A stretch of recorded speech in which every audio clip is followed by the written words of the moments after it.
Matapat at patas sa trabaho, tuloy-tuloy lang sa mundong ito.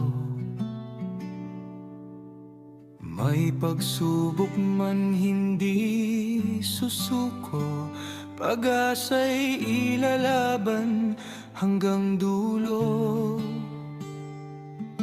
Matulungin sa kapwa at mapagmahal sa pamilya, yan ang pamana na tunay na mahalaga.